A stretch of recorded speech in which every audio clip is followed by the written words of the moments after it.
Hi friends, பலாப்பழம் வச்சு டிஃப்ரெண்ட்டாக ஏதாவது செய்யலான்னு சொல்லிவிட்டு இன்றைக்கி பலாப்பழம் பாயாசம் தாங்க செஞ்சுருக்கேன்.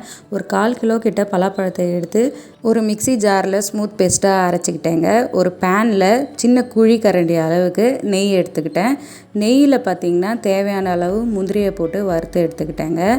இது கூடவே பார்த்திங்கன்னா திராட்சையும் போட்டு வறுத்து எடுத்துக்கிட்டேன். ஃபஸ்ட்டு முந்திரியை தனியாக வறுத்து எடுத்துகிட்டு அதுக்கப்புறமா திராட்சையை போட்டு வறுத்து எடுத்துக்கிட்டேங்க. நல்லா பொன்னிறமாக வந்தவுடனே தனியாக எடுத்து வச்சுக்கிறேன். அதே அளவு திராட்சையும் போட்டு வறுத்து எடுத்துக்கிறேங்க.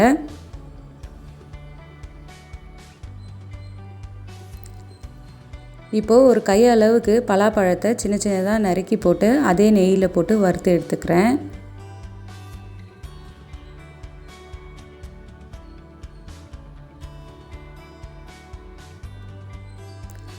ஸோ உங்களுக்கு பாயாசம் பிடிக்குன்னா டிஃப்ரெண்ட்டாக சாப்பிட்ணும் போல் இருந்ததுன்னா இந்த மாதிரி கண்டிப்பாக ட்ரை பண்ணி பாருங்கள்.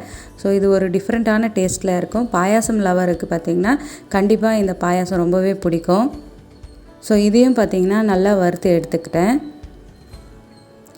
எல்லாமே தனியாக எடுத்து வச்சுக்க போகிறேங்க. லாஸ்ட்டாக தான் இதை பாயாசம் செஞ்சதுக்கப்புறமா மேலே கார்னிஷுக்கு போட்டு வைக்க போகிறேன். அவ்வளோதான். இப்போ ஒரு தட்டில் எல்லாத்தையும் தனியாக எடுத்து வச்சுக்கிட்டேன். அதே பேனில் அரைச்சி வச்ச பலாப்பழத்தையும் சேர்த்துக்கிறேன். இதையும் பார்த்திங்கன்னா நெய்யில் நல்லா வறுத்து எடுத்துக்க போகிறேன். கொஞ்சமாக தண்ணியை போட்டு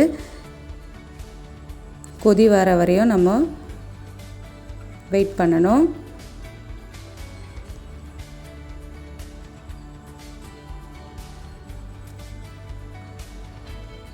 ஒரு 5 நிமிஷத்துக்கு கைவிடாமல் கலரினே இருக்கணும். இப்போ பார்த்திங்கன்னா உங்களுக்கு தெரியும், இது ஒரு லேகியம் பதம் மாதிரி வந்துடுச்சு. ஸோ இப்போ இதில் பார்த்திங்கன்னா நல்லா காய்ச்சி ஆற வச்ச பாலை இதில் சேர்த்துக்க போகிறேன்.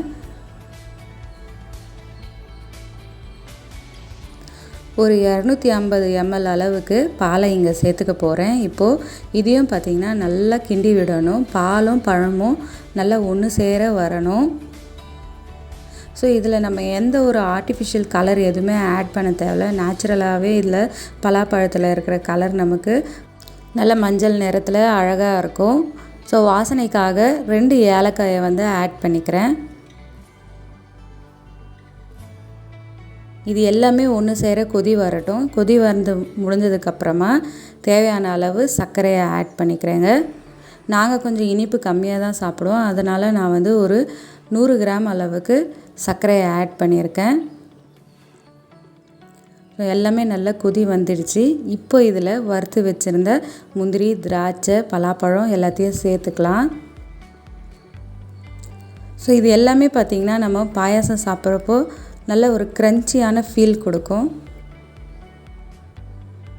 ரொம்பவே டிஃப்ரெண்ட்டாக இருந்தது இந்த பலாப்பழம் பாயாசம். கண்டிப்பாக ட்ரை பண்ணி பாருங்கள்.